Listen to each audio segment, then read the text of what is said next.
Certinho? Certinho.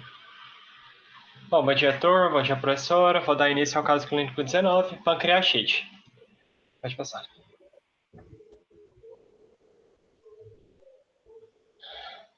Vou ler o caso clínico, como está no livro. Mulher obesa de 40 anos foi atendida no setor de emergências de hospital apresentando queixa de náusea, vômito e dor abdominal cada vez piores.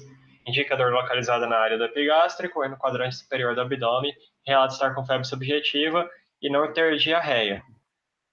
A dor é aguda e persistente, mas anteriormente era intermitente, com cólicas apenas após a ingestão de comida gordurosa. O exame clínico mostrou temperatura de 37,8 graus Celsius e os demais sinais vitais normais. Apresenta sensibilidade epigástrica e no quadrante superior do abdômen. Além disso, o abdômen era flácido, sem distensão e apresentando movimentos intestinais. Os testes de laboratório mostraram aumento nos testes de contagem de leucócitos e amilase sérica. A ultrassonografia da vesícula biliar mostrou a presença de cálculos biliares e espessamento da parede da vesícula. Foi providenciada a cirurgia imediatamente. Pode passar, por favor.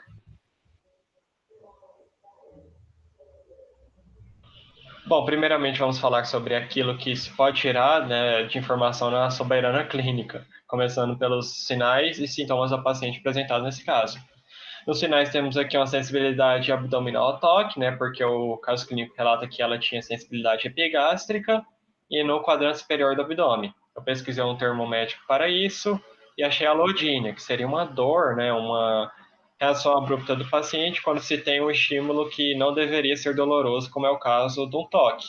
Toque gera uma certa pressão, mas não a ponto de desencadear uma dor em situação normal, que vai desencadear uma reação abrupta do paciente.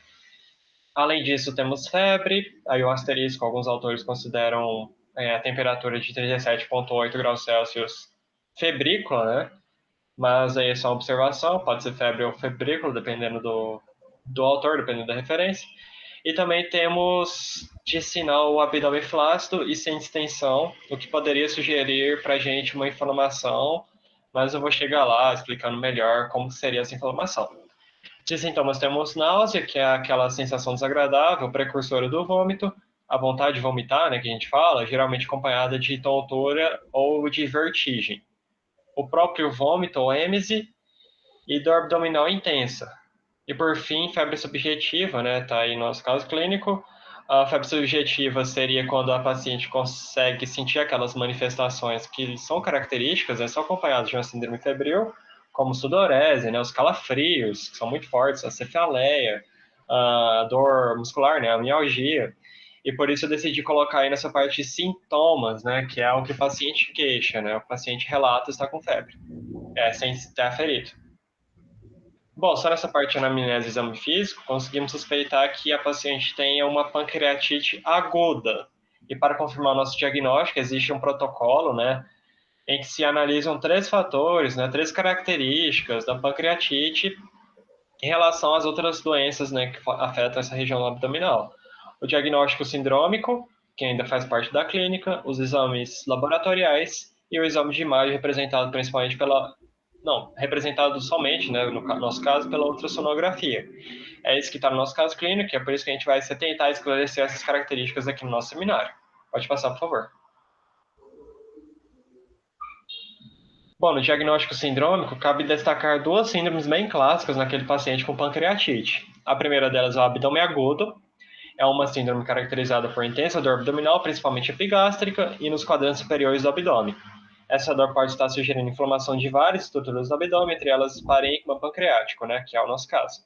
Então, o abdômen agudo está como síndrome para a gente aqui por causa de ter essa dor irradiada em dorso em faixa, é uma dor bem característica da pancreatite, bem característica de um abdômen agudo, acompanhada de vômitos, que é o nosso caso, e piora depois de refeições. Ela fala que piora depois de ingestão de comidas gordurosas, que tem uma explicação, né? Mas a gente vai se atentar a isso mais na frente. Além disso, a gente tem a SIRS, né, que é a Síndrome Respiratória Inflamatória Sistêmica, que se configura como uma reação inflamatória que envolve o organismo como um todo, né? Uma reação inflamatória sistêmica, como o próprio nome diz. A gente caracteriza a SIRS, né? A gente consegue, né, elencar, né, as CIRS quando se tem dois ou mais sinais desses quatro que estão apresentados aqui. O número de leucócitos alterado, taquipneia, taquicardia e temperatura corporal alterada. No nosso caso está em vermelho que a paciente tem, então ela está com CIRS, né, que também corrobora a existência de pancreatite, já que a pancreatite aguda, uma das características da pancreatite aguda é a existência dos sinais da CIRS. Outra coisa aqui que é importante falar também é que não significa que ela está com sepse, né, muito menos com choque séptico, porque para sepse a gente precisa de ter infecção e para choque séptico a gente precisa de ter uma infecção e uma hipotensão também. A gente não sabe ainda se ela tem infecção, muito menos hipotensão. Hipotensão a gente tem certeza, né, porque senão teria no exame não, perdão, no exame físico, né? Inclusive a história do caso clínico, mas não tem, a gente vai elencar só como CIRS por enquanto. Pode passar, por favor. Bom, temos também os exames laboratoriais, começando pelo hemograma. A gente vai analisar principalmente a série branca, já que a vermelha plaquetária geralmente não tem valor diagnóstico para pancreatite. Pode ter valor diagnóstico para outros casos, né? Mas não para pancreatite aguda, que tanto é que não são nem citados no nosso caso clínico. Mas o paciente vai apresentar número de leucócitos alterado, né, aumentado, ou leucocitose também, pode ser chamado assim. Então, os leucócitos estariam acima do valor de referência, que dependendo do laboratório é de 11 mil leucócitos. Esse aumento do número de leucócitos está relacionado a uma resposta imunológica à inflamação do parênquima pancreático, graças à liberação de citocinas pró-inflamatórias, que vai desencadear no final uma maior produção de leucócitos e de AP10 desse para o tecido inflamado, e por isso vai estar aumentado aí para gente. Isso é até tranquilo de entender, né? Já que a gente já viu como funciona a resposta imunológica, né, à inflamação. Mas aqui no pâncreas, né, o que causa, né, essa inflamação no pâncreas é algo bem mais difícil de entender. Inclusive, a gente não tem uma resposta em definitivo para isso. Mas para tentar explicar, eu vou lembrar que o pâncreas tem uma parte exócrina e uma endócrina. A endócrina está relacionada lá as células beta, alfa, né, com hormônios, né, a parte endócrina, né, o próprio nome já diz, com os hormônios reguladores. Tem outros hormônios também, mas principalmente os reguladores de glicose. E a exócrina é aquela responsável pela liberação do suco pancreático no duodeno. O suco pancreático, lembrando, né, é um conjunto, né, de enzimas importantíssimas que vão ser essenciais para metabolizar alguns alimentos para que o intestino delgado, né, principalmente duodeno, possa absorver os nutrientes da digestão.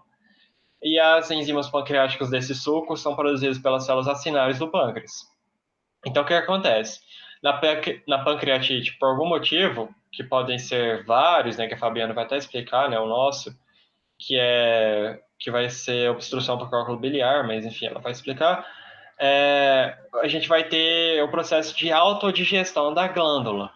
As enzimas são ativadas na glândula, não vão passar para o duodeno, como deveria acontecer, e o pâncreas sofre uma digestão que vai resultar, no final das contas, numa inflamação. O processo que explica isso é o seguinte, né? Existe um mecanismo de feedback no sistema digestório para ativação de enzimas, né, por meio dos seus respectivos precursores, né, chamados também de zimogênios. Esses zimogênios são o que as células acinais produzem, na verdade, o que vai resultar na ativação enzimática somente em contato com outra substância. Então, é um precursor de enzima, né, o zimogênio, pode ser chamado assim. O que acontece, então, é que várias enzimas produzidas no pâncreas só são ativadas caso entre em contato com essa tripsina, que acelera o processo de conversão de zimogênio em várias enzimas pancreáticas na sua forma ativada, que vai fazer a digestão das substâncias, enfim, processo lá do sistema digestório para digestão e absorção de substâncias. A tripsina, por sua vez, né, que é importante para a gente, é uma protease que vem do precursor tripsinogênio, que é convertido em tripsina caso haja presença só dela mesma, né, ou presença de uma enzima estomacal chamada enteroquinase. Na pancreatite a gente não vai ter enteroquinase, inclusive ainda não se tem uma resposta, né, do porquê ocorre essa conversão de tripsinogênio em tripsina, se não tem nenhuma substância catalisando. Então a gente não sabe ainda como ocorre essa catálise, né? Como essa tripsina vai ativar todas essas enzimas, vai fazer essa cascata, esse mecanismo de feedback de ativação de todas essas enzimas. Porém, a gente tem uma noção, né? A gente tem uma, como é que fala, hipótese que pode ser uma hidrolase ácida lisossômica chamada de catepsina B, que faz o papel da enteroquinase fazendo essa conversão. Aí, se tem tripsina, né, todas as enzimas vão ser ativadas em algum momento.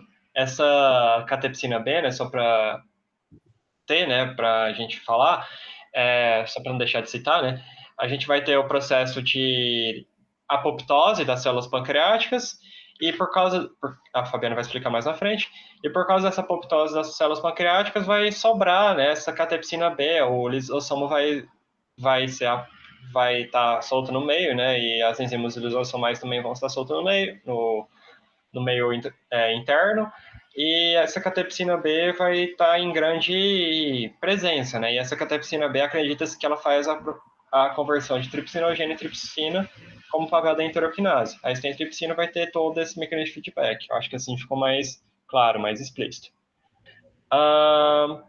Então, tendo a ativação de todas essas enzimas, a gente vai ter a lesão da glândula, o que vai liberar citocinas pró-inflamatórias, como a interleucina 1 e o fator de necrose tumoral, e isso vai gerar uma resposta imunológica. Por isso, os leucócitos estão aumentados. Pode passar, por favor. Aí temos também a existência de exames laboratoriais que mostram alterações, que são exames de amilase e lipase. A amilase é o que a gente vai querer, na real, é o que o autor do livro vai querer focar, né? Por isso que ele fala que a amilase está aumentada, no caso clínico, vai falar lá nos nossos objetivos. Mas eu decidi colocar a lipase também porque às vezes ela serve como diagnóstico diferencial e que também é importante, né? Como enzima pancreática, como exame da função do pâncreas, né? Eu vou explicar mais na frente por quê. Em caso de pancreatite ou qualquer disfunção na parte exócrina do pâncreas, as duas enzimas vão estar aumentadas. A amilase é uma enzima responsável pela hidrólise de polissacarídeos. A gente consegue analisar no exame de sangue a quantidade de amilase e valores de 3 a 5 vezes o VR, que é de 80 a 150, a gente vai suspeitar muito da pancreatite. A lipase é a mesma coisa, só que a diferença é que ela é uma enzima responsável pela digestão de triglicerídeos, né, e não polissacarídeos. Mas no caso da pancreatite, ela vai estar 5 vezes o VR, que é de 160. Aqui cabe ressaltar um detalhe: após 3 ou mais dias de pancreatite aguda, né, os níveis de amilase tendem a se normalizar, mas os níveis de lipase não se normalizam até que a condição, né, seja atenuada ou curada. Então, o diagnóstico diferencial nessa parte de exames laboratoriais das enzimas digestivas pode vir da lipase, né, se for o caso de muitos dias de pancreatite. Pode passar, por favor. Bom dia, meu nome é Fabiana e eu vou falar agora sobre as ultrassonografias. No caso da pancreatite, o exame de imagem solicitado é a ultrassonografia da vesícula biliar, que foi apresentado pelo caso. E na primeira imagem, observa-se uma ultrassonografia normal da vesícula biliar. Eu trouxe mais como um parâmetro para o caso da segunda ultrassonografia, onde nós podemos ver, indicado pela seta aí na parte superior, um considerável espessamento da parede da vesícula biliar. E isso vai indicar que tem uma colecistite. O que é essa colecistite? É uma inflamação da vesícula biliar. Logo abaixo, nós temos os cálculos biliares, e aí, na verdade, está escrito pedra, que nada mais é que o nome popular dado para os cálculos biliares. E abaixo do cálculo biliar percebe-se uma pequena sombra. Essa sombra ela é bem comum nas ultrassonografias da vesícula biliar, que contém a presença de cálculos, e isso nada mais é do que a produção de ecos, o que é mais comum no caso de exames de ecografias. Aí na terceira imagem temos só mais outra imagem para representar os cálculos presentes na vesícula biliar. O mecanismo de pancreatite aguda por cálculo biliar, ele vai envolver basicamente 3 estruturas, que são a vesícula, o pâncreas e o duodeno. O pâncreas exócrino, ele é dividido em pequenos glóbulos que drenam para um ducto interlobular, que vai se juntar ao ducto pancreático principal, seguindo a junção com o ducto colédoco, ou seja, o ducto biliar, que geralmente ele se encontra localizado na ampola hepatopancreática, e pode ser que algumas literaturas tragam o nome de ampola de Vater. E por fim, temos o encerramento desse percurso no duodeno. O pâncreas, ele possui uma unidade secretória chamada ácino, que é formado por um conjunto de células acinares. Essas células acinares são responsáveis pela liberação de enzimas digestivas que vão ficar agrupadas ali ao redor dos ductos pancreáticos. Quando o fígado ele secreta muito colesterol, que é transportado com a bile para a vesícula biliar, pode ocorrer a formação de partículas sólidas devido ao seu excesso. Quando esse material ele passa pelo ducto biliar comum, que faz essa junção com o colédoco, localizado aí na papila maior do duodeno, pode ocorrer a obstrução desse ducto na parte mais inferior, que dá-se o nome de papila duodenal, que leva a uma pancreatite aguda. Na verdade, não se sabe ao certo como que ocorre esse mecanismo, mas a gente acredita que, em decorrência dessa obstrução, vai ocorrer o aumento da pressão interna no... esqueci o nome. Pressão interna no ducto pancreático principal, e esse aumento dessa pressão vai provocar um edema intersticial e acaba diminuindo o fluxo sanguíneo para os ácidos, que são células responsáveis pela fabricação do suco pancreático. E como um processo de reação em cadeia, a falta desse fluxo sanguíneo vai levar a danos das células acinares por isquemia, que vai resultar, posteriormente, na liberação dessas enzimas digestivas no espaço intersticial, além de destruir também os depósitos de gordura que tem ali em volta, ele acaba levando ao enfraquecimento das fibras elásticas dos vasos sanguíneos ali em volta e, consequentemente, pode levar a um rompimento. Por fim, o tratamento para pancreatite é basicamente o tratamento de suporte, porque cerca de 85% a 90% dos casos de pancreatite aguda por cálculos biliares, eles vão se curar espontaneamente. Então, esse tratamento de suporte, ele vai consistir no controle da dor através de analgésicos, administração de soluções somente intravenosas, para manter ali o volume intravascular e evitar também a emissão de conteúdo estomacal e oral. Aí, com essa medida, acaba suspendendo também a alimentação via oral e, em alguns casos, realiza também o uso de sucção nasogástrica para eliminar o conteúdo gástrico que passaria para o duodeno. Mas, como fizeram alguns ensaios clínicos e não constatou total eficácia desse procedimento, ele costuma ser evitado. Aí, como eu citei acima, quando a pancreatite ela já evolui para um caso mais grave de colecistite, que é a inflamação da vesícula biliar, para solucionar o caso, realiza-se a remoção da vesícula biliar, normalmente utilizando um laparoscópio. Essa, no caso, seria para o caso de pancreatite mais aguda, um caso mais grave. Aqui nós temos as referências bibliográficas, se vocês quiserem dar uma conferida depois. E é esse o nosso caso clínico.